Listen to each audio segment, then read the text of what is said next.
Hello there, YouTube.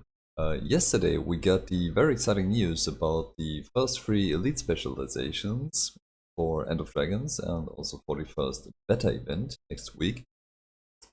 Some things we already knew, but a lot of stuff that was completely new to us and actually quite surprising for I think almost all of us. I think you will like my face, especially during the Willbender part of the video. Today I'd like to share my reaction to the reveal, some comments throughout the video, and final thoughts at the end. If you have to add something, you want to add something, or just discuss with me what you saw there, you can leave that either in the comments below or visit me on my Twitch stream. It's RTOTV on Twitch. Hope to see you there or in the comments below.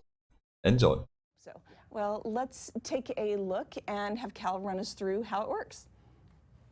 All right, let's do it. So Harbinger, right, pistol necro. That's some really cool icons there for the pistol. Balance update. Harbinger Shroud is actually something that Scourge does right now, but not anymore. We're renaming that to Sandstorm Shroud, a lot more thematic. And since we now have a character called the Harbinger, it probably makes sense that Harbinger Shroud belongs to the Harbinger. So let's dive in here. There's actually a lot of stuff going on with the Shroud mechanic on the Harbinger. So let's just start going over them. See. First off, let's see if as long as you are in combat and you have life force, you're going to see that life force is going to be drained over time to heal the necromancer.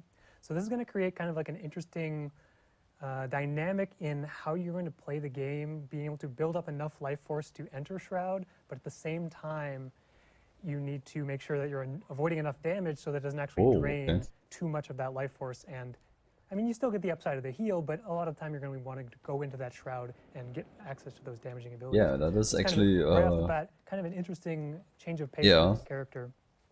And there's so for once you're actually losing life force. Myself some more life force here, and first thing we're going to see when we hop into Shroud, we're starting to accumulate this this mechanic called Blight, and we'll see a little bit more of this on the rest of the spec as well. Oh, it stacks up, okay. When we have Blight, you can see on the health orb we're gaining negative health. This is temporary health, 2% per stack. This stacks up to 25 times, so you can lose up to 50% of your maximum health if you are capped on Blight. And the trade-off there is that some of the traits on this character are going to reward you for accumulating a lot of Blight, and that's going to create kind of this high-risk, high-reward dynamic for this. That sounds dangerous. More of a glassy DPS character, even more so than Reaper. We're going to see a couple other mechanics with the Shroud that really reinforce that. Looking to make this more of a high DPS, a little more mobility than Necromancer is used to. We'll get to that as we get into the Shroud skills. So Blight, key mechanic, we'll see that in Elixirs as well. The other thing to note about Harbinger Shroud is that life force will not actually protect you. It will not absorb damage while you're in Shroud.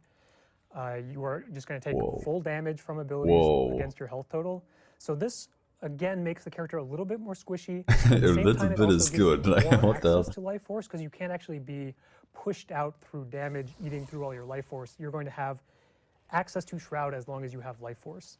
Obviously, you'll be accumulating Blight as that goes on, and you're going to be susceptible to damage. So really big moment of high risk, high reward again. And since you're able to take damage, you're also allowed to be healed. So it's a pretty big disconnect from the typical Shroud we see on Core Necro, we see on Reaper. Kind of similar to Scourge in that sense, where you always kind of have access to incoming healing and at the same time don't have that massive protection from life force. Scourge makes up for it with some barrier. Harbinger just has to deal with it. Get some allies to heal you, get some supports, make some support friends. So he relies a lot on heal and support of Harbinger Shroud. to actually use his own Shroud in a useful way. The longer you stay in Shroud, you're going to be accumulating Blight, so you're even more and more susceptible to damage. So sometimes you might want to just pop in, use all your abilities, which we will cover very shortly, but we just show off super high level. Here's some buttons to press. So you might pop in, use all your abilities, pop out, and really minimize the Blight. Then you're giving up some of the sustained pressure from the damaging abilities in Harbinger Shroud, but at the same time you're kind of maximizing your survivability by accumulating less Blight. Or you can have that kind of trade-off where going in with maximum health, or maximum life force is going to give you access to potentially 20 seconds of Shroud. This drains at 5% per second. So up to 20 seconds of Shroud where you're going to really have access to a lot of these powerful abilities. And Okay. I'm just going to throw something out for all of the theory crafters in the chat real quick. Everyone who has spreadsheets, we should probably compare notes sometime because I'm a big fan of spreadsheets. But for anyone who wants to do some calculations and maybe figure out the power coefficients of all these abilities before getting your hands on it next Tuesday, the character I'm currently on has 2,023 power, as well as about 37% boon duration. So keep that in mind. What's Legendary power boon legendary duration? pistol, Okay. sorry, getting ahead of myself. What is in Harrier? So keep that in mind. There's your weapon strength. There's your power. Good work. Figure out the power coefficient. Everyone out there with spreadsheets, big thumbs up. And so we'll be hovering over tooltips as we go in there. So let's take a look at the actual Shroud skills now. Starting off, we have Torment, tangible. of course, yeah. Just auto attack. It's a little bit cooler than Life Blast. It's a little But bit AoE faster. already, okay? Typical. Like 5 targets. I guess maybe a little closer to Reaper, which has the nice auto attack chain compared to the very deliberate Life Blast that Core Necro has access to. So this actually fires 2 different projectiles. So a little bit of extra value from Doomfire, for example, which we've already kind of preemptively reduced the burning duration of Doomfire for the Harbinger specialization because of this kind of dual hit on the auto attack. So a little bit of power damage, a little bit of Torment in there, and all the lovely procs of Shroud Skill 1 that everyone knows and loves. That's cool. Moving on to Dark Barrage. This is kind of the primary damage. I'm going to have to keep resetting my Shroud over and over and over, but that's fine. This is kind of the primary damage payoff for the kit. This is a high power coefficient, a lot of Torment. This is more of that shotgun style It's point long torment, like projectile. 8.5 seconds or something like That that. we see on stuff like Split Blade, we see it on Fan of Fire. A lot of skills have this kind of value for being closer in range. Is this You see, spammable? Moving back, you're not going to get full, all 6 hits on these projectiles, but you still get a little bit of damage. It's going to be optimal to be in melee range, and we're going to see the opportunity to get in melee range with some of the other skills on this kit. Moving on to both Devouring Cut and Voracious Arc. These are both movement abilities. So Reaper gets the 1 dash on skill 2. Harbinger gets a little bit more. We got 2 movement skills in here. Ooh, That nice. is actually really long. That's great. So Devouring Cut, it's more that burning speed, no evade here. We put the evade on Voracious Arc. We don't want to overload that too much. Necro still trying to be a little bit of this squishier character. Don't want to put too many evades in there, but giving it access to a little bit more movement is going to allow you to both get Yeah, I in think and that's set fair. up your Dark Barrage, or kind of disengage and get back into range for your pistol abilities. So Devouring Cut, Damage and Torment, pretty straightforward. Voracious Arc, this one has the evade. This is the vault animation that we've seen before on Daredevil. This is Skill also 5 going to looked have awesome. This is going to be a tough one for very, very PvP. short days. So this is kind of your main engage tool. This is going to set you up, get a short days, maybe interrupt something, give you a very short window of opportunity to kind of capitalize on what you're trying to do, really fire off the Dark Barrage. And then finally, we're going to see the big CC Vital Draw on skill 5. Not uncommon Float for Necro to 3 have a seconds, CC holy skill on crap. skill 5. We've seen it with Executioner's Scythe on Reaper and Tainted Shackles on Necro, or Core Necro. Vital Draw, probably the most powerful. We have like 3-second float. This also gives you a little bit of life force as well. But so no it gives you a conditions, little like bit more at least time no here if you're conditions hitting on top of. maximum number of targets. This is a AoE 3-second float, so really big potential to set up Dark Barrage, set up pistol skills, hit this, Dark Barrage, get out, press skill 2, Weeping Shots. We'll get to that real quick. You have a lot of opportunity to set up both yourself and your teammate with that ability. So there's definitely a lot of power in the Harbinger kit. We're trying to really balance the risk-reward aspect of no health coverage with life force, and also the just increasing blight mechanic, and trying to make sure that the Harbinger Shroud kit is strong enough to really warrant that. And we'll see how that actually ends up playing out once you guys get your hands on this in the beta. So next, let's hop into the pistol kit. This is kind of a ranged, it's kind of like a hybrid DPS weapon. Yeah, You can animation play it with is either top, power yeah, or for skill condition, or 5, that potentially is both. awesome. Maybe Grieving is a solid stat combination there. Carrion, Rabid, these Curious about the no, not pistol. Rabid, but Carrion's a solid stat Yeah, combination bounce, there, of but course. That's worth a looking at bounce. Vicious Shot, pretty standard auto attack, 2 bounce. So line up 2 targets, you're going to get a little bit extra value there. Damage, Torment, nothing too crazy, but it's an auto attack. We want to make sure it's kind of pretty. Oh, it's pretty just basic. one attack actually. It's not an auto And attack moving on chain. to Weeping Shots, the 2 skill. We showed this a little bit off of the Vital Draw. This is kind of the this is probably the strongest, or maybe not the strongest, because the 3 skill is also pretty good, but this Weeping Shots does a lot of things. It's going to do damage, vulnerability, torment, life force. This also pierces, so if you line up a good number of targets, you can get a pretty significant amount of AoE damage. This is obviously a little bit harder to do in a competitive setting where the enemies aren't going to stack as cleanly on top of each other for a line projectile, but if you get that perfect line, then you're looking at potentially a lot of life force, a lot of damage. And this is the life force is only going to be once per bullet. We didn't want to overblow it too much on one skill, so this is only going to be up to 9%. Okay, so it's not per target per bullet, but okay. Shots on any target. Piercing, not going to give you any additional value. It's only the first target struck that gives you life force. But we'll see a bit more life force generation on the rest of the kit as well. Okay. Moving on to Vile Blast, skill 3. This is another pretty strong skill. The whole kit here on the pistol is quite good. Gives you a little bit more AoE than some of the other Necromancer weapons, looking at Axe and Scepter, for example. They each have like a singular AoE skill, but Pistol has the opportunity to kind of get AoE value out of both 2 and 3, and a little bit on the Bouncing Projectile with skill 1. So just looking over Vile Blast here, this is an AoE stun, short duration stun, 1 second. This is more intended to be like that disruptive value as opposed to I can live with that. Major crowd control setup. That's more what Vital Draw is trying to do out of the Shroud kit. But this is also going to do weakness and poison and some life force generation. So not quite enough to set up the entire combo from Weeping Shots, but if you have quickness, you should be able to get all those shots in there. And we'll actually see a little bit of quickness, a non-trivial amount of quickness as we move into the elixirs and some of the traits. So maybe that's something you can pull off more often. So that's pistol kit. You know, it's now it's getting dangerous. All of this with quickness, just in one build. And let's hop into the elixir skills next.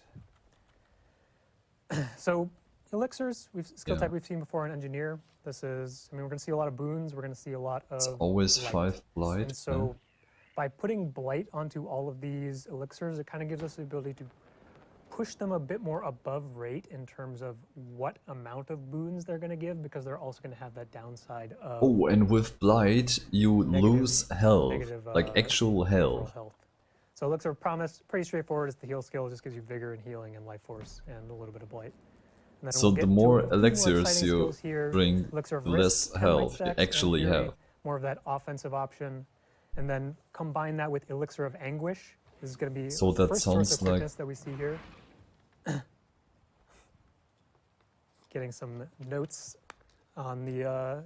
It's a good call. Take a drink. that sounds like this stat combination, guys. Power, condition, vitality, concentration. Is this a thing yet? I don't think so. Anyway, Elixir of Anguish. This is first source of quickness that we're seeing in this kit. Also gives you a little bit of swiftness. Who cares about that? Quickness is the awesome thing here. You know, because we have conditions faster, for a lot of abilities. Everyone sees quickness, and that's for the Shroud, I got so, you know, you can pop Elixir of like Anguish, power Elixir of Risk, DPS. that's a lot. Quickness, Might, Fury, big damage potential. We'll see a little bit more coming in from the Elite skill once we get there as well, which is going to be very exciting. Resolution, moving interesting. On to the Elixir of Bliss. This is another life force source, so this is going to convert conditions into life force. Removes 5 condies, a little bit of resolution on top in case you have more condies on you then. It's going to reduce some of that damage. And the primary value here is the condi cleanse and the life force generation, but it's an elixir, so it should probably apply blue. Let's put resolution, why not? One more utility skill to get to before we get to that elite. And this is the stun break of the kit, Elixir of Ignorance. Stun break resistance. Nothing too crazy, but 25 seconds. We'll see the CDR trait in cooldown reduction trait in the trait line once we get there. That is also okay. So this is potentially a pretty low cooldown, so at the cost of a little bit of blight, you have access to a pretty reasonable stun break option here. 25 seconds is... And finally, we are going to see, what is the name of the skill again? Elixir of Ambition. Super long. Gain all boons when it starts like this. So, okay, but it's 5 seconds. This skill is super powerful, but at the same time, we're looking at 10 stacks of blight. So this is minus 20% maximum health. And, you know, the durations are things that we're going to be looking to tune. Some of these have been adjusted for competitive modes already. We've seen the strength of abilities that apply a large quantity of I mean, boons. the And we wanna make Guardian sure has that something this skill similar feels already very powerful, but at the same time, as a normal shout. and to justify the trade-off of blight. So maybe going a little bit crazy to start it out, but you know, that's what betas are for. We want to see really how some of these things play out, some of the mechanics that are a little bit less known, like Harbinger Shroud is a very unique take on how Necromancer plays. So it'll be really exciting to see how that actually plays out once everyone gets their hands on it. So I saw a lot of conditions for the Shroud power DPS. I think Vitality So let's, makes hop it into less the traits dangerous because you next. have a We're going to bigger see health pool, a few different potential build and you need concentration to lines, keep I the guess, boons up or on yourself. incentives to build toward more power damage or more condition damage, because the pistol can kind of support both, Harbinger Shroud can kind of support both. We're also going to see a little bit of a potential boon support option for the Harbinger, which is something that Necro hasn't really had access to before. Scourge dipped its toe a little bit into that support role, more on the barrier side, and a little bit of Connie Cleanse in there. Harbinger's really leaning into the boon aspect with their elixirs. And so maybe some of you can deduce what one of the traits is going to be based off, you know, boon support, elixirs give boons. I wonder what's going to be there. We'll get to that pretty soon. Well, let's start out with the minor traits. Alchemic Vigor. Yeah, increased vitality. There it is. This is great. I said vitality, it. more life force, more health. It's going to give you more access to Harbinger Shroud and a little bit more upfront bulk. So nothing too crazy, but minor trait. We want to make sure it feels solid without. I like how he always says all the time, nothing too crazy, but talent, gain life force when entering Harbinger Shroud. This is going to guarantee that you have a little bit more, as we saw earlier with the life force draining to heal you while you're in combat. You're going to have a little bit of that push-pull of trying to build up enough life force to actually get a solid shroud off. So Corrupted Talent's going to give you a little bit more up front. And what this also allows is you're going to see that you can enter Harbinger Shroud with no life force because this trait is going to give you a little bit up front. So it's going to be a very, very short duration there. But if you do need the emergency to access either Vital Draw or any of the mobility skills, that is always going to be available with Corrupted Talent. So then hopping into the adept traits. Starting on the top, we're going to see a lot of power damage on the top row of traits, a little condition damage on the bottom line, and a lot of boon-related things or elixir-related things in the center line. okay. So Wicked Corruption and Septic Corruption, these both are the blight payoffs, looking at 1%. I believe this is I like how 0.5% they in have PvP this and split, like you go because this in goes this up to one 25, line, 25%. either power Very, or very either large condition. number to see in the adept trait slot for a damage multiplier, but this is that damage real payoff for extending your Harbinger Shroud and putting as much blight in yourself as possible. You get a really big payoff here. Septic Corruption with the slight addition of also making Shroud skill 2 apply poison, so that's up to 6 poison stacks if you hit all 6 of those projectiles. And in the middle here we have Vile Vials, and I pronounced it perfectly on the first time this time. And this is the elixir cooldown reduction. This one doesn't do anything particular with boons, but this is going to be a little bit more disruptive. Get that slow invulnerability on nearby enemies when you use an elixir. Moving into the master tier of traits, we have Implacable Foe, Stability on Harbinger Shroud. So this Foot in the Grave used to do this for all Necros, doesn't exist anymore. Harbinger seems like a solid spot to give a little bit of stability back on Shroud. Reaper has it on their skill 3, so giving Harbinger access not much trait really kind of enables that more diving, deep melee playstyle of get into Harbinger Shroud, get some stability, dive in, use my abilities, and then potentially get out or just try to survive outside of that. This also gives you a little bit more ferocity based off vitality for that. I mean, you don't get into the shroud like all the time, so I think for a Down the PvP bottom, it's we're going okay. to see pistol cooldown reduction. So this is actually something you could take regardless of build, but there's also the expertise vitality conversion to kind of push, incentivize condition builds a little bit more, but obviously anyone who's going to be using the pistol might see this as a viable trait, get more life force generation from 2 and 3, more stuns, just more access to those pistol skills. This could definitely slot into any kind of build. Then here in the middle, here is kind of the boon support payoff of the elixirs. Elixirs are now AoE. Gain concentration by some And a little vitality. bit of concentration on top. So this is something we've seen before, like Soul Beast Stance Share and stuff like that. So looking at, I mean, obviously Elixir of Ambition is the huge payoff here. If I come over to these golems that are my good friends, I can give them every boon in the game, and the blight is not shared, so this is me taking on a little bit of blight and giving a giant pile of boons to all of my allies. But it has a long cooldown This is also. a super powerful trait. Like we see with the Soul Beast Stancher, we see some duration reductions. This is just 100%. Everyone gets the full amount.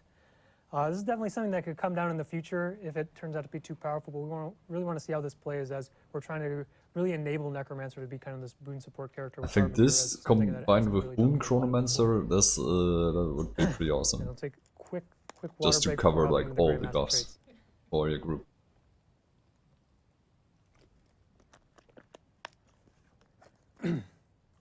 All right, so Grandmaster traits. We're going to see kind of a common theme, common mechanical theme between the three of them, but they're all going to be, again, more in those power condition or boon duration type, boon support type of builds, rather. Starting with Cascading Corruption. This just gives you a little power up front, and also it's going to create this area effect around you while in Harbinger Shroud that deals power damage and a little bit of cripple. So this is really another reward for staying in Shroud for a long amount of time. You're going to get this continual damage pulses. Excuse me. Continual damage pulses. Okay. So you just get But a it little bit of moves extra with pressure, you rewarding though, for the damage field. building up this blight, staying in the Shroud for a long time. Okay. And we're going to see similar mechanic on the. I mean, it is condition kind damage of side of support things. necro, A little bit of condition Lisa. damage up front, and this is going to pulse torment and weakness. When you instead actually of, trade the combat, elixirs. unlucky.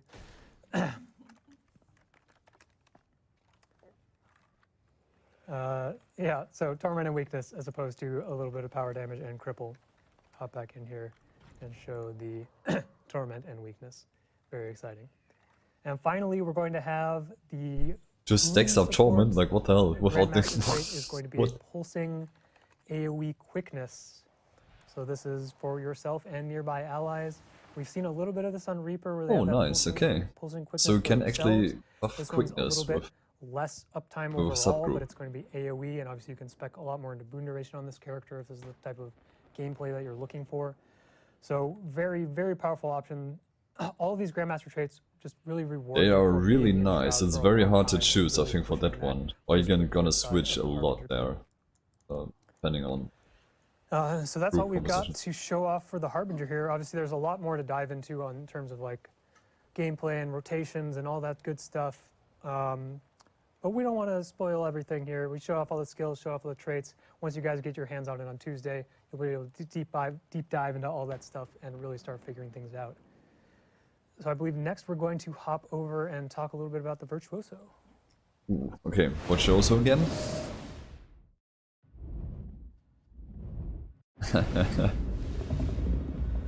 Yeah, let's just see how it goes on Tuesday. The Virtuoso sharpens the power of their mind into deadly psionic blades. Unlike But I think traditional quickness mesmerizations, necro is they not gonna be a wield thing. these directly as magic Because there is projectiles. just no They reason. deftly manipulate, deploy, and restore their summoned blades throughout a battle, staggering I'm their enemies pretty with sure this is positions not gonna and be a thing. control, while inflicting very real cuts. If a I mean, you can, virtuoso of course, ever finds their but- stock of magic blades running low, they can always count on the solid forged dagger in their hand.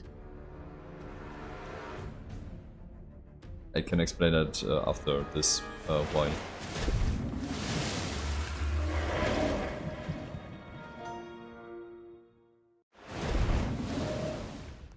All right, so Indigo, why don't you start us off with the Virtuoso's lore? Yeah, yeah. absolutely. So, as a Mesmer main, the Virtuoso is very near and dear to my heart. And I will course. say that as many times as I have to. I love Mesmer. I love how punishing and really unique the gameplay feels for it. And the Virtuoso is a really fun take on the class, and I'm really excited to go into it a little bit more today. Cantha is an ancient nation filled with culture, and what you get with that kind of age is tradition and heritage, and their combat and warfare is really no different. And the Mesmer is kind of the embodiment of those themes. At the monasteries in Xingzhai, they've learned to channel all of their telekinetic powers into their main hand dagger, their new weapon. And instead of producing clones, they now use all of that energy to create blades to aid them in battle. And the effect is very cool and really mysterious and very, very deadly. And Carl did a really great first introduction, but I know, Ruby, we were going to go into that again more. Yeah, so you all first saw the Virtuoso back on July 27th during our End of Dragons course we first did, look yes. event. Carl did that walkthrough and showed some of what the Virtuoso is all about. So before Cal expands on that, Oh, we're yeah, they going didn't to cover give the you a traits. refresher with Carl's walkthrough.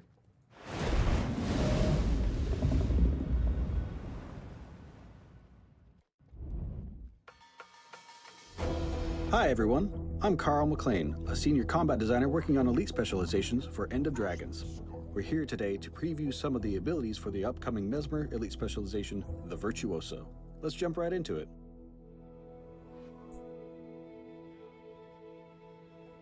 To begin, let's briefly cover the profession mechanic changes. From the start, you will no longer have access to clones. Instead of creating clones, the Virtuoso will stock a blade on themselves for use with their blade song profession abilities. Phantasms will still initialize, but will stock a blade instead of creating a clone when they finish with their action. We'll have some brief demonstrations of different ways to gain blades during this preview. Now, let's go look at the Virtuoso's weapon, the dagger. The first skill for the Virtuoso's dagger is a consistent projectile attack called Flying Cutter. Instead of a payout of a 3 auto attack chain, any target struck by 3 of the projectiles it launches will receive multiple additional attacks on the 3rd impact.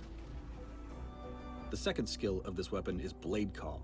This ability spreads daggers which pause at their ending point or wherever they collide with terrain, and then return to the Virtuoso for a second attack. If the blades strike an enemy during this I like ability, that with the you'll terrain stock as a well. blade for your So it professional doesn't abilities. fly, Here you can see a blade just goes stocked flying. above my character's left shoulder. Then stocking a second blade shows another above my right shoulder. My name is Saya, but you might remember me as Simon. Well, now I remember. Unstable Blade Storm is the third ability, dealing pulsing damage along its path and hurling blades at enemies within its reach. This is going to be hard to Okay, dodge, let's use some that's of for these stock sure. blades we've accumulated. I'm curious if how good this Blade is Song going to be Harmony is the reflected. Virtuoso's most accessible blade song, expending each absorbed. stocked blade separately over a period of time that deals damage to your target enemy. Blade Song Sorrow. Each of your stocked blades readies itself, then launches toward your targeted enemy to strike them simultaneously, while inflicting confusion. We'll rebuild a few of our blades after this by switching to a greatsword, then using Mirror Blade and Phantasmal Berserker. Blade Song Dissonance. Combine all your blades into a single strike that dazes enemies. We'll regain a full set of blades by using the utility skill Blade Renewal. Blade Turn Requiem will block for a short time and deal damage to nearby enemies based on the number of blades stocked.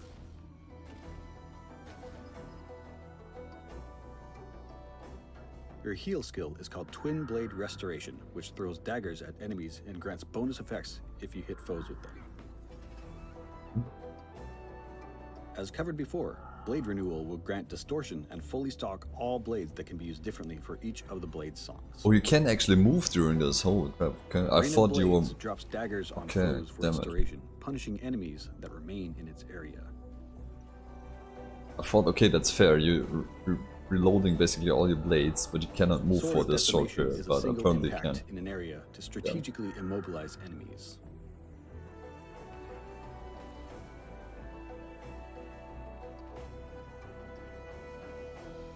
Psychic Force is an area attack around the Virtuoso that pushes enemies away. And finally, Thousand Cuts as your elite Yeah, skill is the a fire 40k forget line-based elite damaging skill, ability holy that shit. requires foes to stay in its narrow path for full effectiveness. So there you have each of the abilities that the Virtuoso can harness for the expansion. We'll cover the traits another time. We're excited to see how the daggers fly when you get your hands on this burly elite specialization. I've been Carl McLean, and on behalf of ArenaNet and the Skills team, thank you, and we'll see you again soon.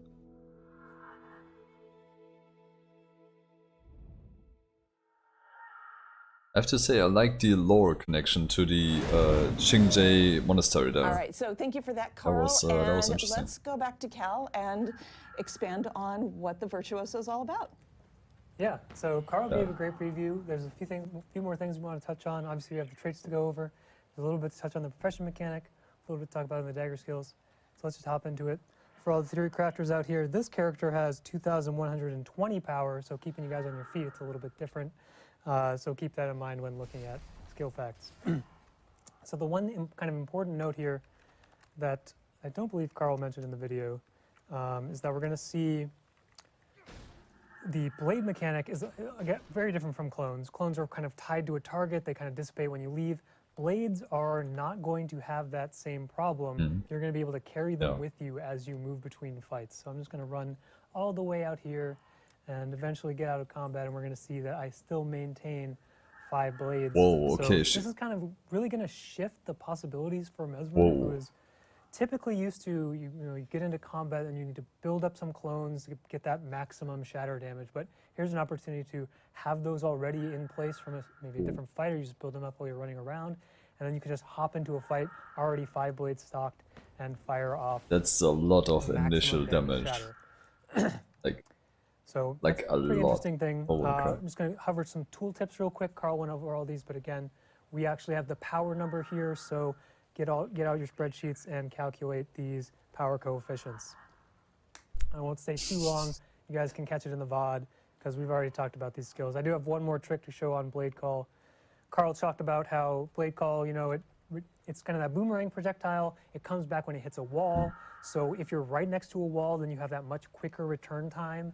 It's a little bit more difficult to avoid or more easy to confirm all of your damage. If you don't have a wall handy, the ground's also pretty close to a wall, so you can just detarget, throw these into the ground, and that's going to really speed up the return time of this ability. Much more realistic to confirm that off of a crowd control, either from yourself or a teammate. This is going to make you just that much more likely to maximize your Blade Call damage if you feel the need to. So I think I caught all these tooltips. If not, there you go. Real half-second durations. Get that print screen APM going. And hover some more tooltips over here. I believe we missed the tooltip for the stun break here, Psychic Force as well. This is Fury and Might for 5 that targets, okay. powerful knockback cooldown that Carl So showed. offensive buffs, Might definitely. Fury, this is also the stun break, so a little bit higher cooldown, but this is a pretty That's the powerful kind of knockback. Oh, potentially fight shifting, break a stun, and set up myself with the CC as well. Pretty powerful skill. That is the stun break of the kit. And I believe we have one more utility in here to get a power coefficient on. There it is. Sword of Decimation. so you have to actually replace a DPS skill if you 1000 want to cuts, of course. buff offensively. So outside of that, let's hop into the traits. These were totally done before the video. Some people speculated the traits weren't done yet. That's why we didn't show them. That's not true. We just, I don't even know what the reason is why we didn't show these before, but the traits were totally already prepared. Totally. So let's just run through the minors real quick. We're going to see Deadly Blades. Blade skills inflict vulnerability on critical hits. So similar to the Harbinger, we're going to see a few different possible playstyles for the Virtuoso that are kind of outlined through in the traits. We're going to see the possibility to see power damage or condition damage, and alternatively a little bit of more utility-focused traits. Deadly Blades kicks it off as kind of this trait that can slot into any build. Blades inflict vulnerability. So this is referring to any skill that has the Blade skill fact, Flying Cutter, Blade Call, Unstable Blade Storm. There's a lot of them. But any of these skills, as they fire blades, they are going to trigger that trigger that trait as long as you critically hit. We'll see a little bit more of that on one of the adept traits as well. And moving into Quiet Intensity in the Grandmaster slot, this is kind of that super fury that we've seen in a few places, a few different variations across different professions. We see a Roiling Mist on Revenant, Vicious Quarry on Ranger, kind of this enhanced fury. So Mesmer is getting the 30% critical hit fury, as well as a little bit of extra ferocity to really push that power damage. And we'll see a bit more. Sorry? It's a very dry throat, this guy. I'm way ahead of you. We've stocked back up on water, so Coming up next, toilet break. we'll see how many of these I can get through during the stream. Oh no! So moving back to the adept traits. You're going to start in the middle because middle trait line is a little bit more power focused. Bottom trait line is going to be a little bit more condition focused. Then we'll see a bit more utility on the top.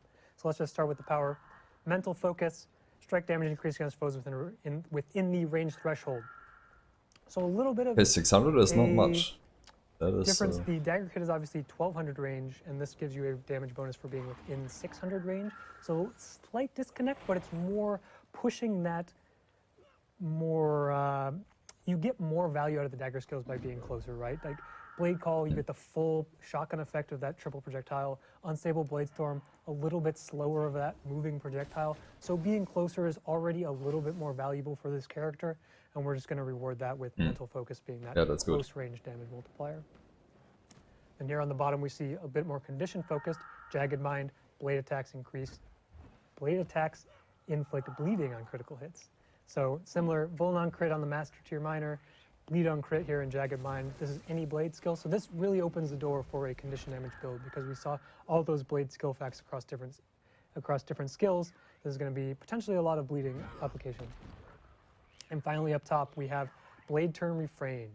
Blade songs grant Aegis, so really powerful Aegis on Whoa. Profession mechanic. Like this That would be is a very, very lot good on of Core Mesmer with Aegis. the instant shatters. A little bit less powerful on Virtuoso as you do have the cast time. It's going to be a little bit harder to react maybe to something like That's Arcane Slice or almost Maul, Guardian these level big Aegis. incoming damage skills. But if you time it really well, you could still get that Aegis, or it's going to just enable you to kind of keep going, mitigate the next attack after you fire off one of those blade songs. And the Aegis is also going to be a little bit more valuable as we look at some of the traits further down the Was line, Blade Songs as already? we'll care about blocking attacks. So pretty valuable trait there, Oh. if not as powerful as it could have been on Core Mesmer. Hopping into the Master Tier, going to start with the power damage again. Phantasmal Blades. Common theme among these traits is you're going to see Fury. All three of them are going to grant you access to Fury, which plays into that Grandmaster Minor, giving you the kind of Super Fury enhancement. So Phantasmal Blades, Phantasm give you Fury, and also Launch a Blade. This one's a little bit tricky for all you Theory Crafters, because I believe it uses the Phantasm weapon strength for this skill fact, so have fun finding that one. Because I believe all the Phantasms actually have different weapon strengths. I was testing this a long time ago, and I noticed some different weapon strengths among different Phantasms, so that's a fun one. On the bottom here for our condition damage players, Sharpening Sorrow, Fury on Bladesong Sorrow, that is the Cry of Frustration replacement. So a little bit of Fury off of that, a little bit expertise, condition damage, Rejoice. Then back up top we have Duelist Reversal. So pretty powerful option here, giving you quickness and Fury, again Fury, but quickness. That combined with the neon Aegis. sign Holy around shit. quickness probably. Blocking or dodging attacks. This plays really well with Blade Turn Refrain. Yeah, just what I Getting said. that Aegis, Yeah, upgrading to that to dodge. combine with the You Aegis. get access to Holy. quickness, potentially a lot of quickness uptime. Yes. You have access to a lot of blocks, a lot of Aegis, a lot of dodges. 2 dodges on this character, that's crazy. Why do we ever give Mesmer 2 dodges? Like you didn't even have to say it. Like So, Duelist Reversal, you know, playing against this character, if you know they have that trait equipped, maybe you want to front load your abilities a little bit more, push through that cooldown, force them to dodge multiple times within that 3 seconds. You're only going to get the single quickness dodging application there, but quite powerful. and he has, I think, the bigger And we're buff almost on the done. heal skills. You can I dodge covered all even those, more. So we'll move into the Grandmaster traits here in a second.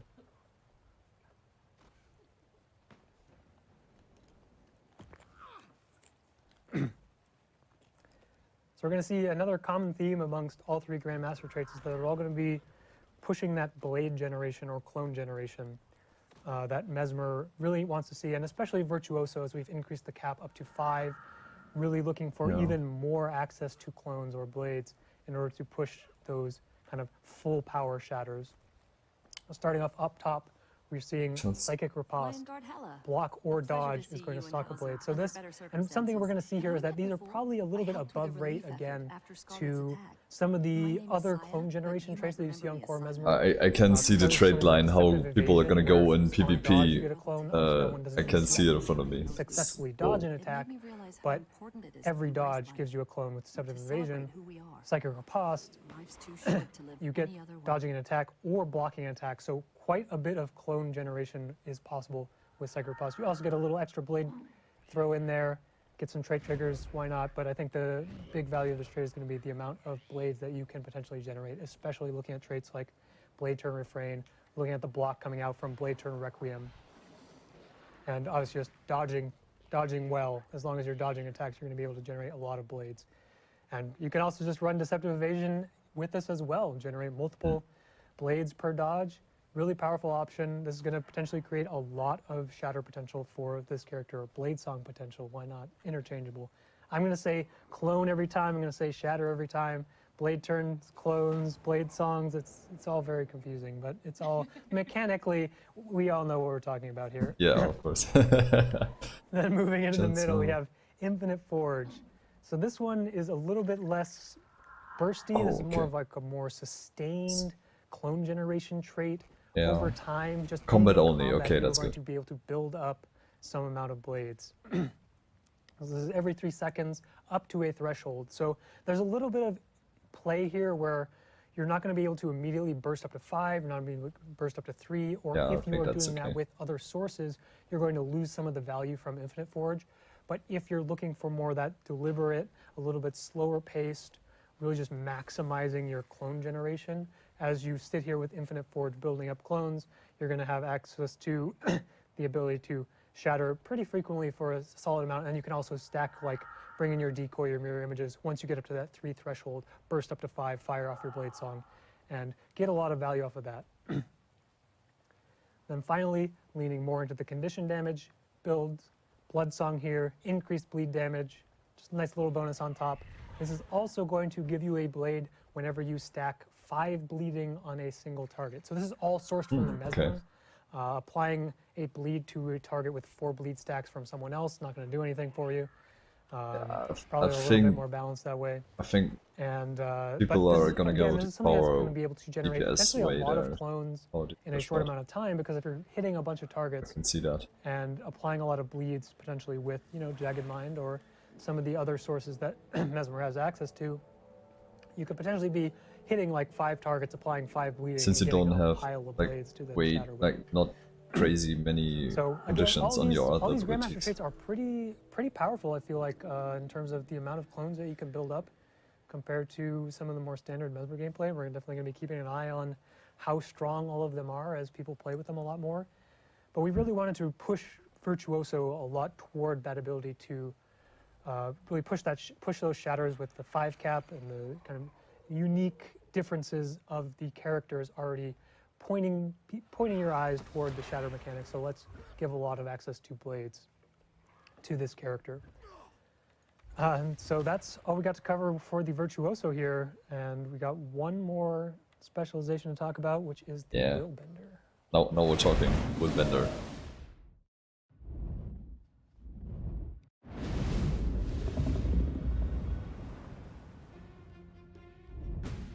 Willbenders protect the Canthan throne with unflinching loyalty. They have no time to play at war. If a threat emerges, they'll strike it down before it has time to react. They take the fight to their targets, using rapid movement skills to navigate the battlefield. A Willbender's blade work is unmatched, and wielding a sword in their offhand gives them extra opportunities for ruthless cuts.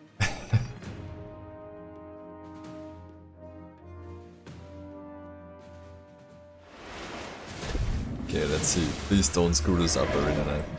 Like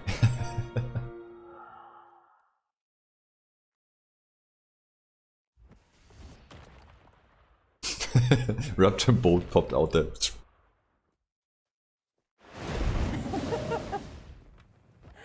All right, so those of you who guessed Guardian Elite Specialization during our teaser last week, congratulations.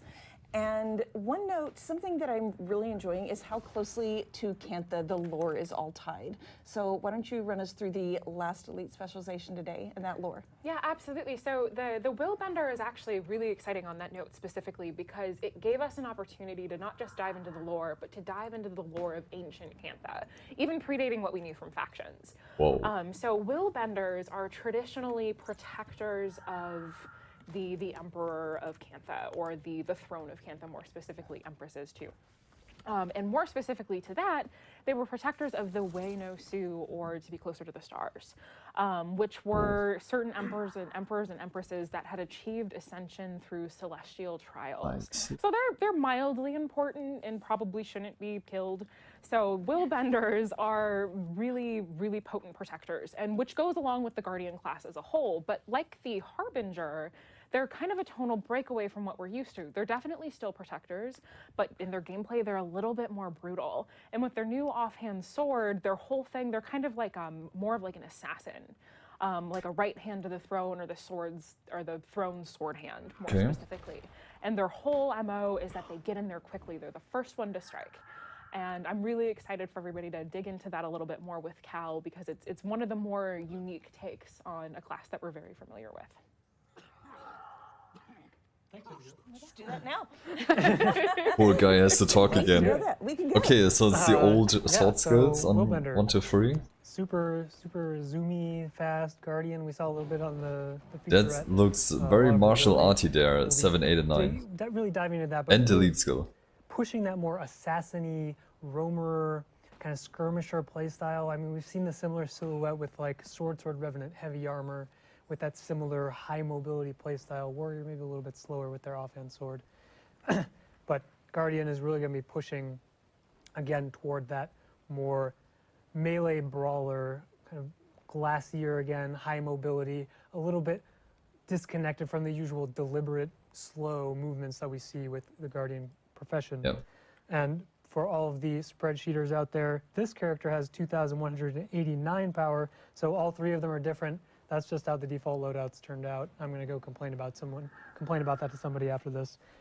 But keep that in mind when we're running through skill facts.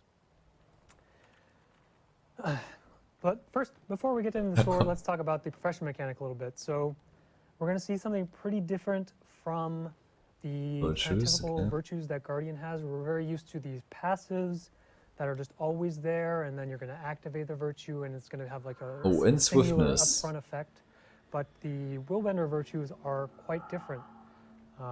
There's actually no passive attached to these. There's only going to be kind of this active stance. I don't really want to call it a stance because we have a stance skill type and these are not stance skill types, but it's more of that style of play where you kind of enter justice stance and then your outgoing strikes are going to apply burning. So if I'm just hitting this guy, hitting these guys, see, no burning procs, but once I hop into justice here, we're going to then start accumulating the similar, the more understood justice gameplay. And we saw a little bit there on the ground. This is going to be something that we see across all of the different different virtues here. They all kind of have their own flavor of what we're calling Willbender flames. So here we have the kind of the triple claw on the ground. This is actually target controlled, so it can only hit one target even if you're standing on all three. The intent of the Willbender flames is less about damage and more about giving you additional strikes, because we're going to see similar mechanical behavior on both resolve and courage.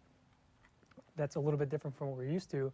Okay. But we're going to see that these Willbender flames really serve to provide a little bit more value to that style of gameplay. So we saw the claw with justice, resolve, we're going to have the little straight line, and courage. We'll come back to these skills again. We have the nice That is circular very radius. zoomy. So a few different flavors of Willbender flames, just to really push a little bit of those extra strikes. And as we were talking about, this character is super fast, high mobility. All of these, all the virtues are mobility skills. So we see a pretty decent All these range on skills. justice, resolve in there, decent dash. This one's also an evade. Heal on trick. Yeah, we can just talk about courage real quick. Courage is actually shadow step, pretty long range. Initial hit, it's again pretty low Aegis, damage. All these stability, strikes are more just swiftness. intended to push the virtue triggers. So the actual trigger that we're going to see for resolve is that instead of having that initial upfront heal that we see on like core resolve Consecutive and attacks. winged resolve, is that it's going to have the similar justice mechanic of every 5 strikes is going to heal you a little bit.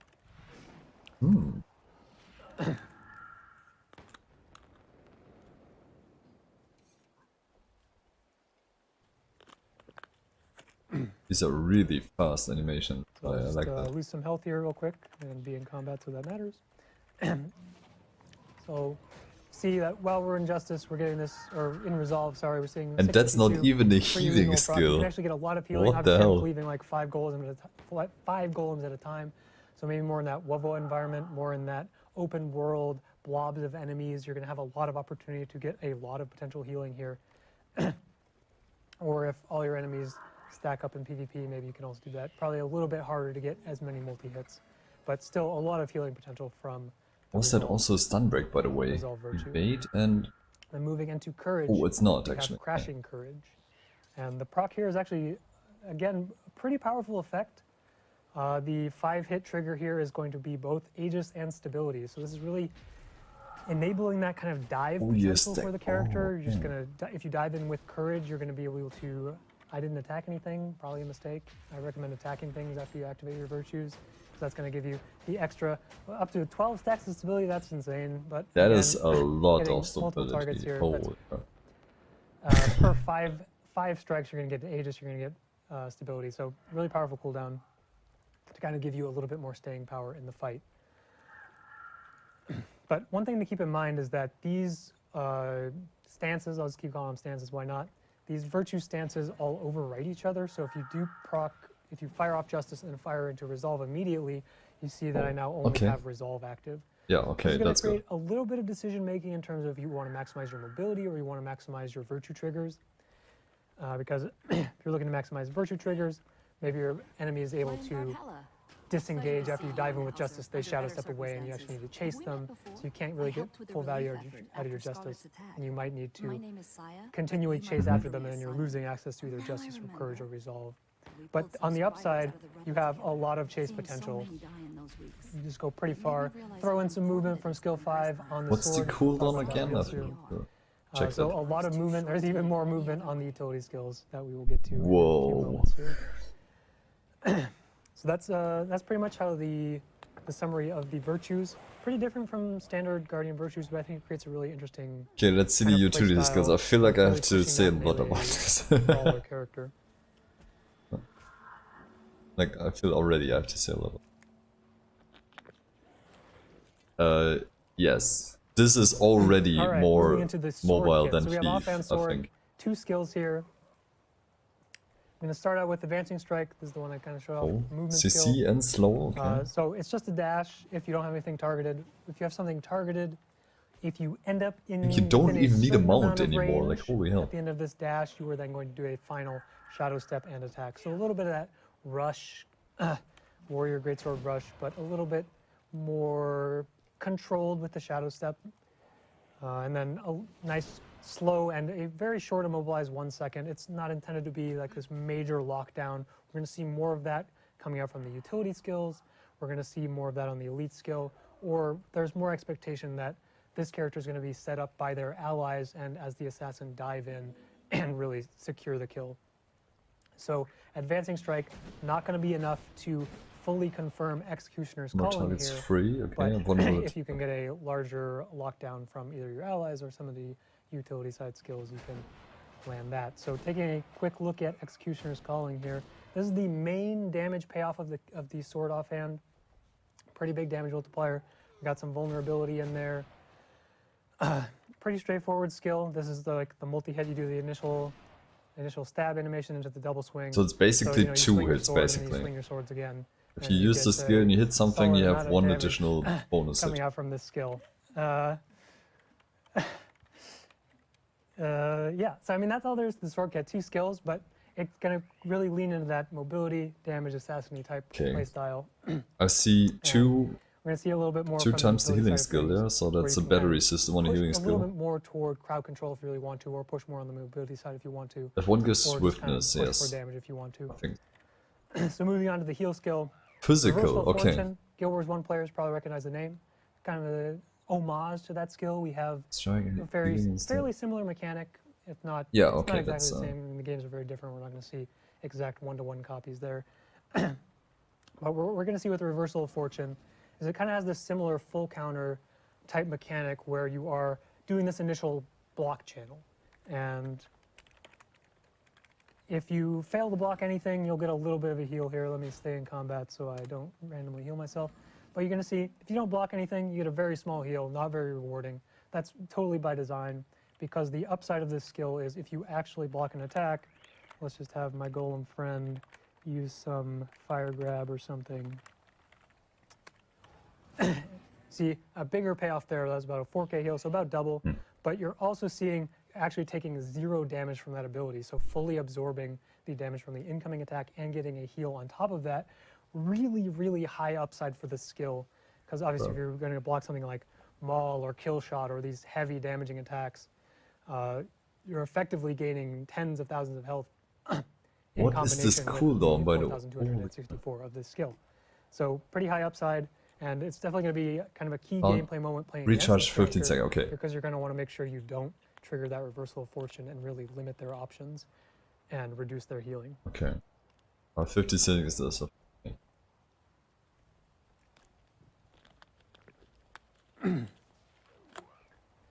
All right, let's move into some of the utility skills. We have the physical Shade skill type, Force which step is through something your we've seen time. in the past on Core Warrior. We've seen it Then on what's your Daredevil. time? You're gonna 5 see times, a lot of oh, the okay. same Entry themes, a lot of crowd control, pulse, okay. mobility, damage.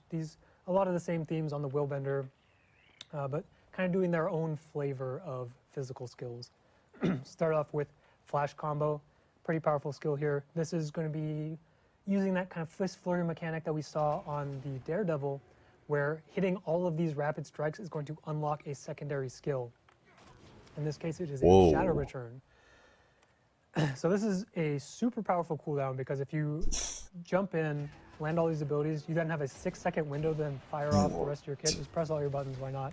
And then you can have that opportunity to then disengage and get out all in one skill, very strong. And at the same time, then we have the counterplay side of it, where if the Guardian hops in with Flash Combo, as long as you mitigate one of those, a single attack,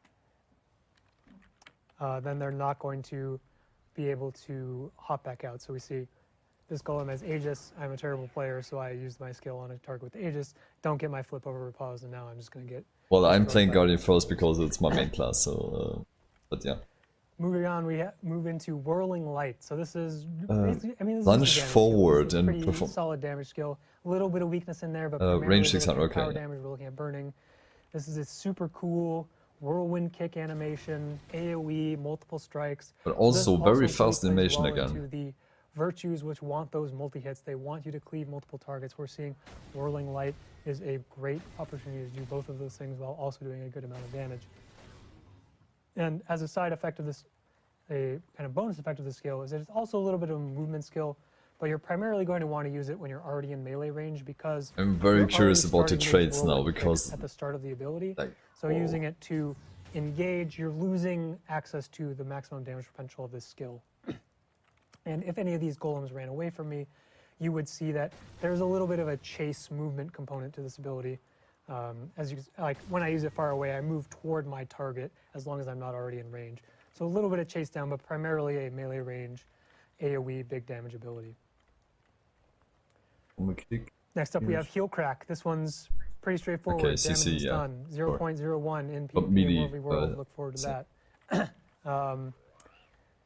This one, I mean, this is kind of your combo off of Advancing Strike, because you get the 1 second immobilize here. That can guarantee Heal Crack, and then that can set up Executioner's, the full extent of Executioner's Calling there. So potentially, if you can find room for this skill on your bar, that gives you more personal opportunity to set up. There's a yourself fourth instead of one, relying on though. allies and really unload all of your damage. So let's with see this the single fourth target. one. And final thing, we might as well give this character a stun break. I mean, you know, Yeah, of Glacius course, characters probably want to break stuns every once in a while. So I'll just hover this Initially, super long skill fact while I take a drink of water. Dodge backwards, man. And swiftness again. All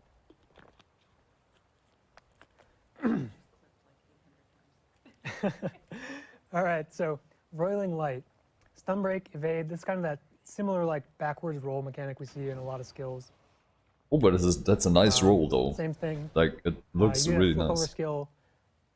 And it doesn't flick I like was gonna too touch far on- there's backwards. Also the blind, the initial blind. So get stunned, break a stun, roll away, apply blind, gives you a little bit of coverage to kind of re-engage on top, and we're just going to give you the re-engage on the same skill, quick retribution.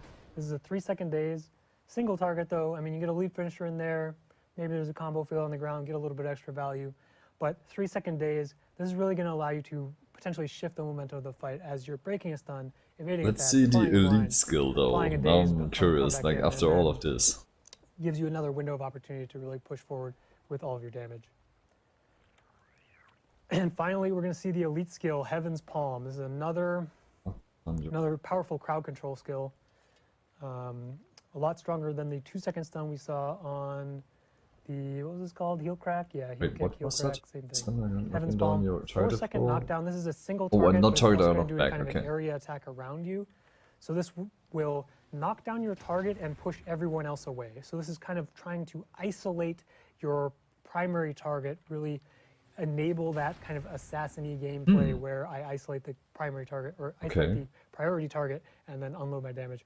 4-second knockdown, super long. I think only Backbreaker, someone's going to fact check me and destroy this, but I think Backbreaker is the only one This, that hits that 4-second isn't too duration bad. Like that's outside of like any not extensions. That's crazy probably as wrong, super but why not? OP damage 4-second something. duration, very long. It's an elite skill. We were kind of talking earlier how this character not necessarily supposed to set themselves up as much.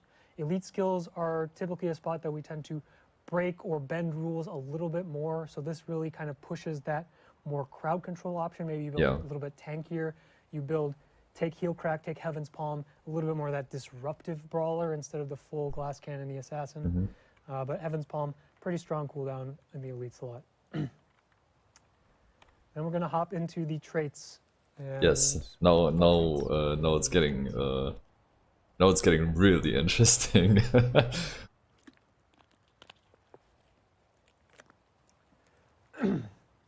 All right, so starting out with the minor traits. Right to sprint, mobility, More super fast, swiftness, guardian build. This makes sense. Let's get movement speed. Let's get some swiftness. of Makes a course. lot of sense, fits the character thematically. We see this a lot on the master tier minor trait of Elite Specializations, where it is really just reinforcing kind of the character identity. Then moving in, some of you probably noticed I was getting stacks of a buff as we were firing off these virtues. That was lethal tempo. So this is the Grandmaster Minor damage bonus trait. And this is something kind of new and cool that we're doing on a handful of buffs with this set of Elite Specializations, where it's going to actually refresh the duration of itself every time you apply it. So that's a little bit different from the mechanics we see with like boons, where each stack of might is going to fall off independently as those durations expire. Lethal tempo, I get a stack of this, and then there's 1 second left on that stack, but I get a second stack. Now I have 2 stacks, both at full duration. And it's really trying to push kind of this natural build-up, this kind of building momentum aspect of this character, where initially you don't quite have your maximum potential, but assuming you stay in target, you stick to your targets, you do what this character is trying to do, you're going to build up lethal tempo and maintain lethal tempo and keep that damage bonus going. And it's pretty rewarding here. 3% per stack for 5 stacks, 15%, really good. We'll see a little bit of a bonus there in the Grandmaster slot once we get there. So pretty strong damage trait.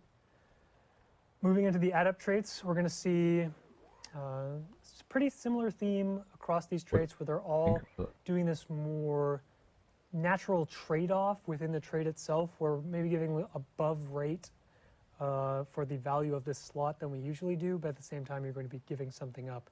So looking here at Boon Pact, increased concentration, 240 concentration in the adept slot, pretty impressive, but at the same time allies will get reduced boons from you. So this is, again, pushing that really selfish, assassin-y playstyle for this character.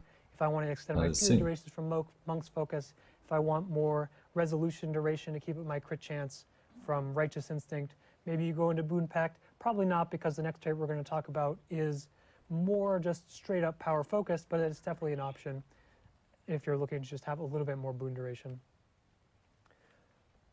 Going to power for power, here you go. 240 power, minus 240 toughness.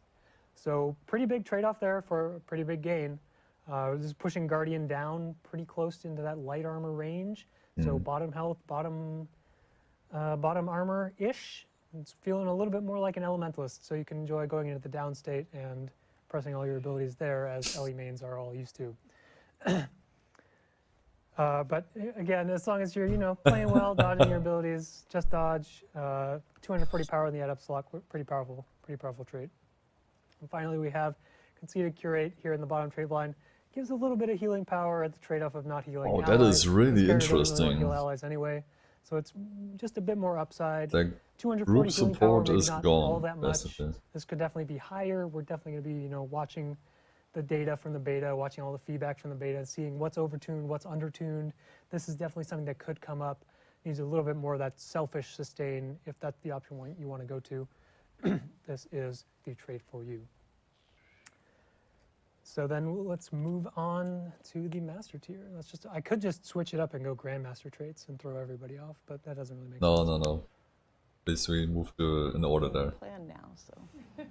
Poor guy, I think he has talked a lot today already.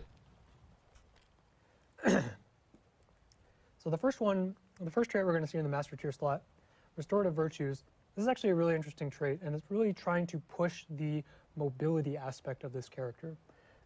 Whoa. Basically, what it says, while a virtue is active, activating another virtue reduces the initial virtue's cooldown time by its remaining duration. That's a lot of words, but what does it actually mean? Yes, So that is. basically what it means is, if you're just kind of rapid firing your virtues, That's a big you're going one. to get refunded for the amount of time that you did not spend in that virtue stance, whatever you Basically, you have to only. So if I pop off Justice here, 6 seconds of Justice, but I immediately pop Resolve, you see a big cooldown refund on Justice there. And similarly, if we pop into Courage early, we're going to be getting some refund on Resolve. And so that is really going to really enable that kind of mobility playstyle if that's something you're looking for, because you will be getting. It wasn't enabled before, like what the hell? Master slot for cooldown reduction. Moving on, Holy Reckoning. So this augments Willbender Flames, 33% damage When you increase. hit them, That's a really large number, but as I touched on earlier, Willbender Flames are not really something that we're intending to be kind of this main damage source anyway.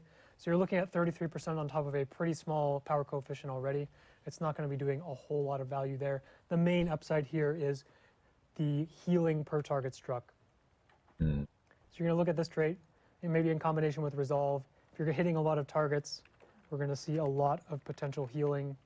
I mean, the Courage AoE is probably the most easy to hit the most targets with, the big circle, but Resolve is also going to be giving you those Resolve procs. I would say the kick be my first choice to get the heal. All three of the virtues create Willbender Flames, which all heal Like you. the So Wally a bit kick. more of sustain. This is going to be great in those larger fights where you're hitting multiple targets with these Willbender Flames. A lot of potential healing coming in from that trait. And finally, we're going to look at Vanguard Tactics. So this is a pretty powerful trait again. All these traits seem pretty strong, except for, Conceited Curate. We'll throw that one under the bus. It's a little bit on the weaker side, but a lot of good traits here in the Willbender kit. And Vanguard Tactics is kind of this two-pronged, multifaceted thing where up front it's going to just augment Courage, and Courage is going to give you protection and resolution on top of what it already does.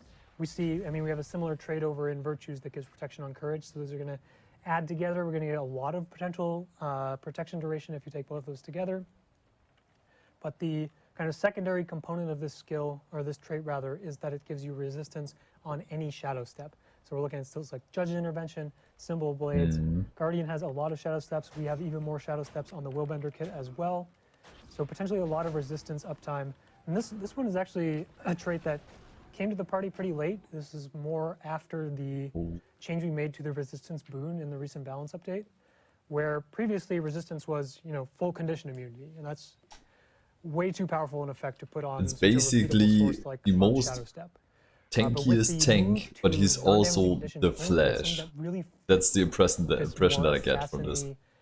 Melee character playstyle, because you're going to be mitigating, ignoring cripple, immob, weakness, blind, like all these things that shut down melee characters so well. You're going to have access to resistance on your engage, assuming you blink in with either Courage or JI or any number of these shadow steps. And okay, you can just chain them together, get more and more resistance. A lot of opportunity to really unload all of your damage while ignoring those non-damaging conditions.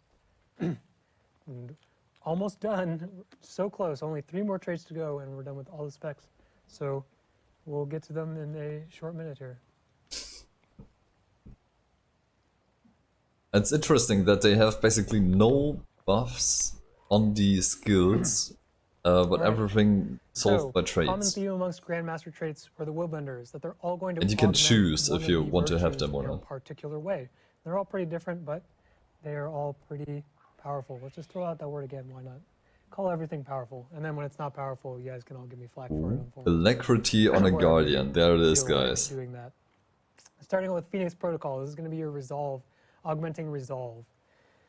So instead of the upfront heal on that passive So you trigger, you're can instead gonna use get your a little bit of movement regeneration, skills so heal over time, a even little more bit now. less valuable to this glacier character. You'd rather have the upfront What heal, is but instead going we're giving on you here? regen and also then giving you alacrity on top of that. So this is what leans more into that cooldown reduction type of gameplay, where we're going to see Resolve now giving me alacrity. You can build up a lot of alacrity, again, cleaving out a ton of targets here with a lot of multi-hit skills. You can get access to a lot of alacrity. So the more that's gonna stuff you hit, the more reduce your alacrity you inflation get. cooldown, it's going to reduce your damage I mean, it's cooldown, capped, but gonna still, reduce your like, crowd control cooldown. It's going to whoa. enable you to kind of press more buttons, which I love pressing buttons, and I imagine a lot of players like pressing buttons too. So alacrity, really valuable component given in exchange for trading that upfront heal for that slower over time regeneration. And the bonus note there is that resolve duration actually goes up a little bit as well. So increasing the duration. If you have enough giving you more and more targets resolve triggers. that you can hit, I think this is almost perma Next up, we alacrity. have Tyrant's Momentum. This is going to be the Justice Augment. 2-second duration increase. This also modifies lethal tempo, which we talked about a little bit earlier. okay. So this, instead of 3% per stack, we're now looking at 5% per stack, but also a shorter duration. So this actually reduces lethal tempo from 6 seconds to 4. It's really going to require you to stick to those targets, keep hitting them, keep proccing your Justice, keep proccing your Resolve, keep proccing all your virtues, activating your virtues to make sure that lethal tempo keeps refreshing itself, keeps stacking up, really maximize your damage. And it also gives a little bit more opportunity for players to disengage or land a long CC to force the Guardian, force the Willbender out of that lethal tempo, lose all their stacks, and kind of give you that reprieve and a little bit of breathing room. And finally, we have Deathless Courage. We saved the craziest for last. I mean, it's not crazy, but it's a little bit crazy. Carl told me about this trait when he was building it, and I'm like, Carl, that's crazy. But you know, we talked about it. What? And it's definitely an interesting trait. It's something we want to see how it plays. So I'll just hover this tooltip for a second while I snag some water. And then we'll talk about it a little bit Whoa. more. Killing a foe extends the duration of courage up to the maximum duration. You cannot be downed while courage is All right. active. So Deathless Courage no this longer last grants augments ages and its your initial courage duration virtue. is And it reduced. says, as long as courage is active, you cannot die. Your health cannot go below 1 HP. That is a pretty powerful effect. It does reduce the duration of courage here, so we're seeing the 4-second courage duration instead of the baseline 6. There's a little bit of a extending kind of momentum building opportunity here as well. For every player kill you get a couple of extra seconds there, up to 4 seconds duration, so you can get up to 8 seconds of this kind of no death mechanic if you are kind of chaining kills together. Is this even a Otherwise, thing it's gonna now? be No 4 death seconds, mechanic. You can't die, but this doesn't have the same kind of bailout heal that we see on like AED, which has the same mechanic. I can't die when I have AED, and it's going to heal me for a lot if I would die. Instead, this is just going to keep me at 1 HP, and I better get out of range before when courage ends, or I'm just going to fall over because someone's going to touch me, and I'm going to take 1 damage and go into the down state. So, I mean, this is something you're going to want to. This is something that's going to enable you to really dive in and again push all your buttons and then have an opportunity to get out. We saw a similar gameplay with Flash Combo into Repose. We see a little bit more of that on Crashing Courage, that no death mechanic giving you that window of time to get your big damage abilities off and then get out or get So actually, sustained back up I by your always teammates. thought Thief is the new to assassin, avoid but just falling over when it's you're- actually the Guardian. They actually did it. All right, so we made it through. Guardian That's is a the lot of new skills, a lot of assassin. traits, a lot of tooltips. And that's all we have here for the Willbender. And that's all we have to cover for the Elite Specializations for this beta. So we're going to throw it back to Ruby to wrap up the stream here. Yeah. Do you have enough water? Are you good? I feel like Cal is the real How much hero water here. there is, Yeah, holy crap. Getting through all of that, so thank you. I got through 2. He is Let's really see. I don't taking think I care of have to business finish there. another one, yeah. I have a few things to talk about, so let's see if you can get through. Oh, no, don't do that. Yeah, just start That seems dangerous. All right, so those are the first 3 Elite Specializations for End of Dragons. You're going to get to try them for yourself next week during the beta. All of the information on the beta event is on our website, but here's the quick rundown. The beta starts next Tuesday, the 17th at 9 a.m. Pacific time and runs until Saturday night, the 21st, until 10 p.m. Pacific time. This is open to all players with an account in good standing, including Play for Free players. When the beta event starts, you'll find 3 temporary beta character slots on your account where you can roll those characters. You can try one of each Elite Specialization if that's what you want. Those characters will be level 80 and fully geared up. While the End of Dragons maps are not part of this beta event, your beta characters can go through all game modes in the current live game. All maps, all waypoints are unlocked for you. Take them out for a spin, give them a try, play wherever you like in the live game, and let us know what you think. Saturday night, when the beta event ends, your characters and those character slots will go away, and game progress earned on those characters will not be saved. If you play on your regular characters during the beta event, that's fine, that will progress normally. So, I have a couple more things to talk about before we wrap up today. A few weeks ago, we partnered with DX Racer to give away a DX Racer Racing Pro gaming chair. We decided to celebrate the start of this beta event with another giveaway for a second chair. That went live a few hours ago. You can look on the Guild Wars 2 Twitter and see where and how to enter. And good, okay, now I'm doing it. And good luck to all of you who enter, and I hope the winner enjoys your chair. This is also the final week to pre-purchase your Aurene Elder Dragon collector statue. We have pre-purchase until the 20th.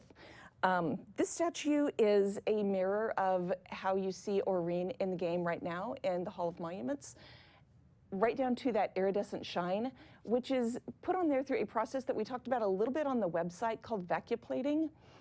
Each of these individual statues goes into a vacuum chamber where the color formula is vaporized, condenses, and binds to the statue to create that iridescent color layer. So we've been looking at some behind-the-scenes pictures of that process. This statue also comes with a code for an in-game statue, an in-game cape, not an in-game statue, an in-game Aurene cape that Cal is modeling right now on his character, looking extremely dapper. Yeah. So you can pre-purchase until August 20th, so you have one more week on that one. That looks actually really nice. Speaking of pre-purchase, End of Dragons is available for pre-purchase now as well, and comes with some bonuses that you can use on your account right away, including the Xingje title, the Xingje Mosaic Cape, and the Flame Serpent weapon chest, where you can get your choice of weapon for that. So thank you all for joining us today. Thank you both for coming and running us through this. Cal, thank you for everything. Speaking of powerful, that would be I could keep going. Like, I could talk about Guild Wars 2 for so many hours. It's kind of unreal. Well, yeah, like I said, I think he has already today talked a lot. More specs are coming. Yep. So, but for now, we will see you in the beta next Tuesday, and thank you for hanging out with us.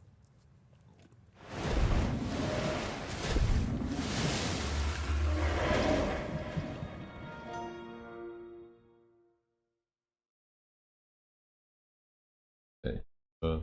Something else? Trailer again? I don't know.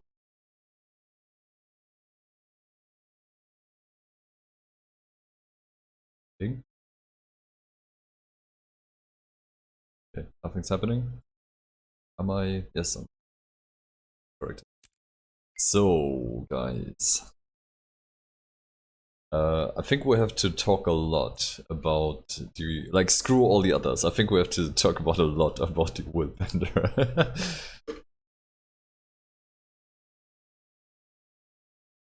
Holy shit.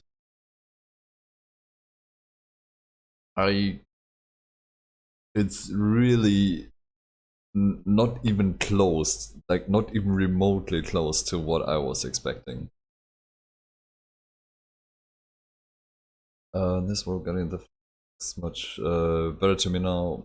Might make one, we'll see. Back for me.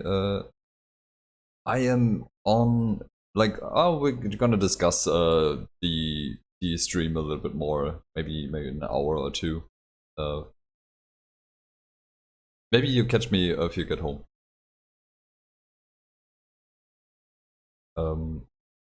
I have to say, I'm really tempted now to make audio Willbender.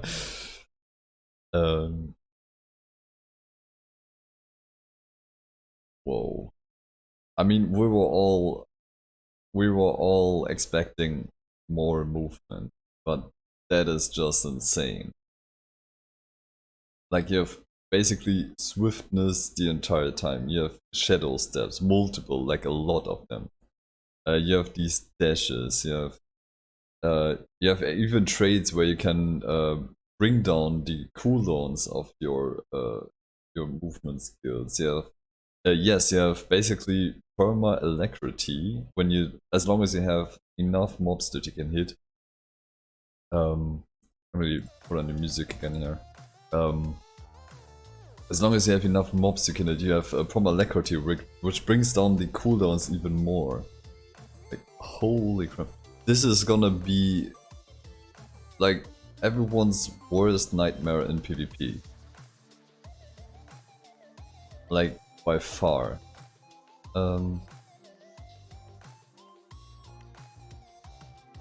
I can't even, like, I try to imagine this, how this will look in, like, even 3 vs 3, or like, I mean, some of the arenas don't have like much open space and stuff, so I think this is okay-ish when the arena itself is limiting the movement somewhat. But I don't know, maybe you get a new PvP arena or something. But for like all the conquest mode maps, this is gonna be insane. They can cap and decap everything so fast. They move across the entire map so fast. Like, holy hell. I don't even know. I don't know if this is, like, I can see this definitely as a power DPS in raids. I think it's not gonna be a condition build. I mean, you have some burning in there, but I think for the most part this is actual power DPS. I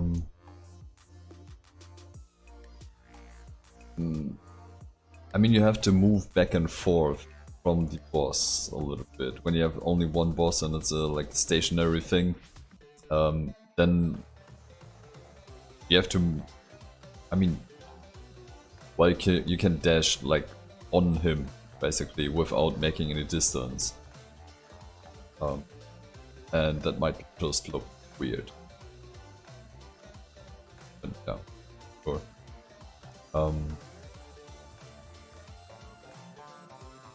I like the martial art skills, like martial arty, the physical skills. They look pretty cool. 5 PM, I'm going to sleep. Have a good night. Yes, have a good night, Zira. So I like the martial arts skills. That is that really fits with the Asian style, and I can see that. That is really nice. I really wasn't expecting that they go like really like deep lore. I had to gasp there for a second when they said like even before factions, because like that was my favorite add-on, like by far, and it was one. So I know that very well, lore-wise and stuff, but that was and I remember the Closer to the Stars, the mission. That was awesome. I loved. So they have gone basically beyond that.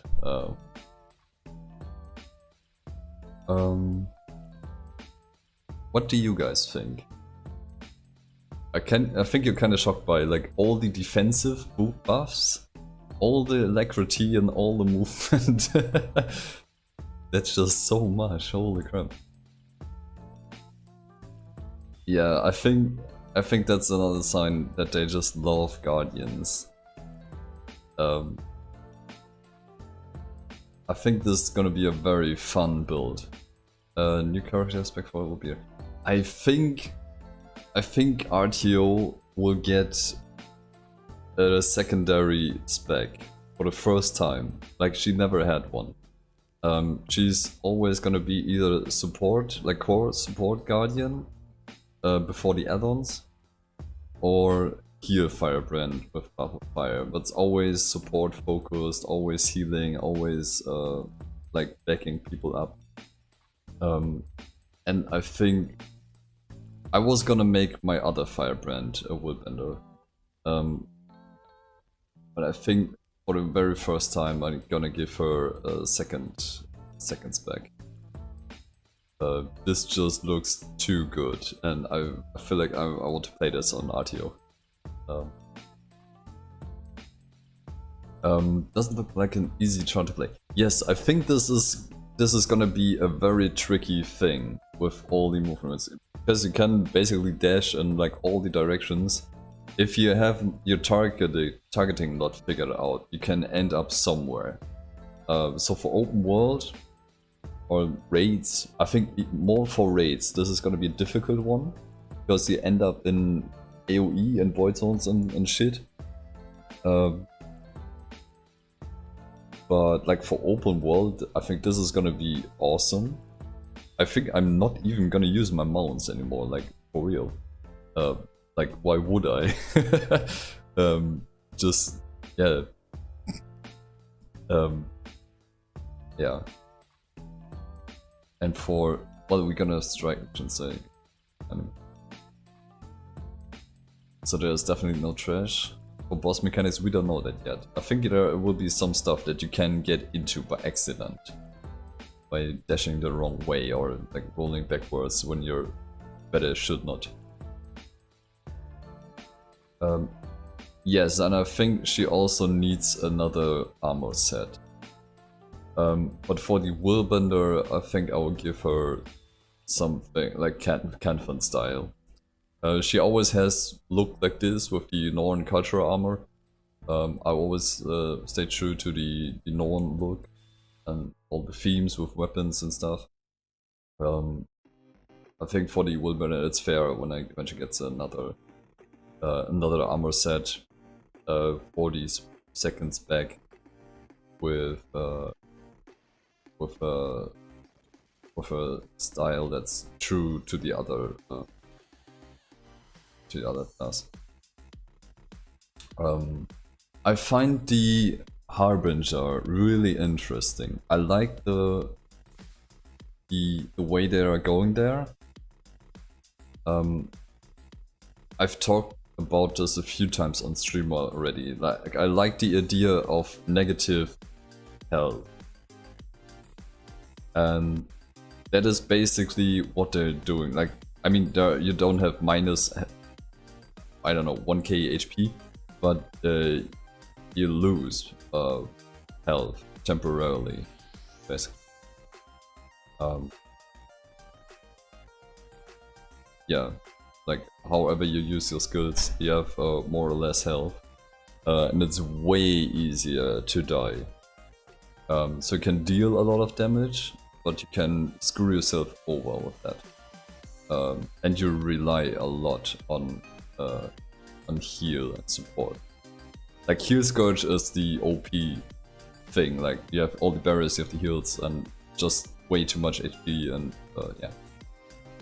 And you can save everybody. With the Harbinger, for once, you really have to have a really good backup healer there. That keeps you alive while you go crazy there with your elixirs. So like that. Oh yeah, I was gonna say, I don't see quickness Necromancer. I don't think this is gonna be a thing. We have enough classes who can buff quickness already. I think they will be greedy for more DPS themselves. I think they're not gonna start buffing quickness for people. I think this will still be a thing for Chronos, Firebrands, Scrappers, like all of them. And maybe one of the other specializations that we haven't seen yet. I think the Harbinger will be very, very DPS oriented.